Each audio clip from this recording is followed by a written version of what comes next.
Shabbat Shalom everyone. This week we are entering the 5th book of Moses, Sefer Devarim, respectively, which is also popularly known by the name the Mishnah Torah, which is basically a repetition of the Torah, mainly those parts that are relevant to coming into the land of Eretz Yisrael, Israel itself. So it's interesting, the commentator, Rabbi Hirsch, actually says that the book of Devarim is the introduction of entering into Israel, into a new reality.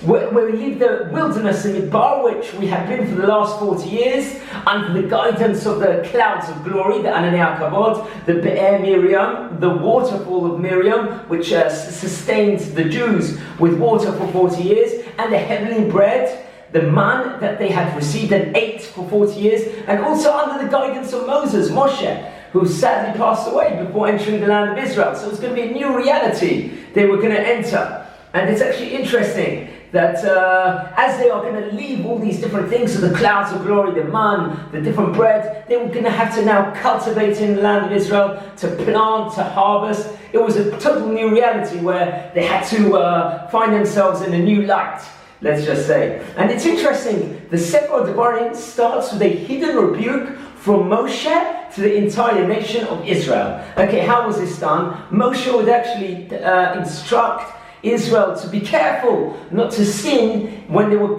coming to the land of Israel, and reminds them of past misdeeds. But he does it in a subtle way where he doesn't actually refer to it with actual transgressions they did. He hints to it in order not to embarrass them, embarrass the sinners that had taken this place. What are the examples of this? So firstly, the sin of the spies that occurred, and he doesn't explicitly state the sin that they had occurred respectively. He would address it by the city where it took place in, the city of Paran, he states, respectively, where he states that this is the place where the spies were sent from, and he directs that to Paran to allude to that sin of the Meraglim, the spies itself. Also, he calls the name Di Zahab, that is a reference to the golden calf that had taken place during the 40 years of the wilderness. And he doesn't specifically say the golden calf respectively, but says Di Zahab. Why does he say that? Because that means an abundance of gold.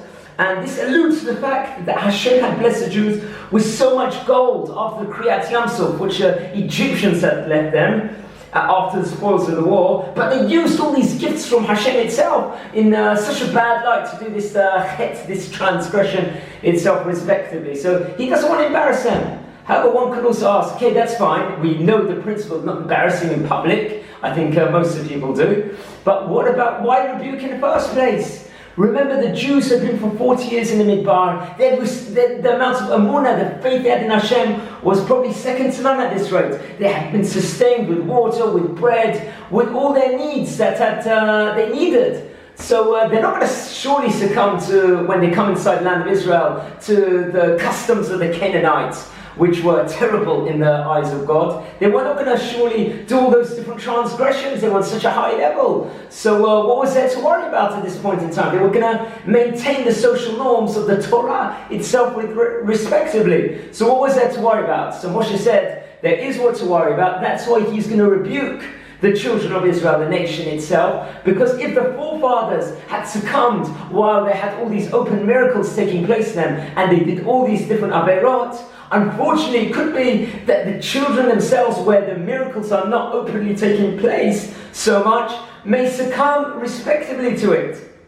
And this very much is in line with the Pirkei Avot, the ethics of the fathers, where the sage, the elder Hillel actually says that one should not trust themselves even to the end of time, because God knows what can take place. And that's why people should take offenses upon themselves, different Gedarim, fences, in order not to transgress in areas they may be weak at. And Moshe felt he needed to give Yisrael, the children of Israel, this pep talk in order to prevent them from, God forbid, sinning when they were going to come inside the land of Israel, and once they had conquered it successfully. And in life, we all need that rebuke sometimes, obviously in a subtle way, in a clever way, but to correct ourselves, to make sure we won't succumb if there will be any issues arising. I want to wish this Dvar Torah L'Refuah Shlema for Yosef Ben Edna, to make full recovery from any health issues. I want to wish you all a fantastic Shabbat, and also an easy fast for the Tzom, the fast of Tisha B'Av that's going to take place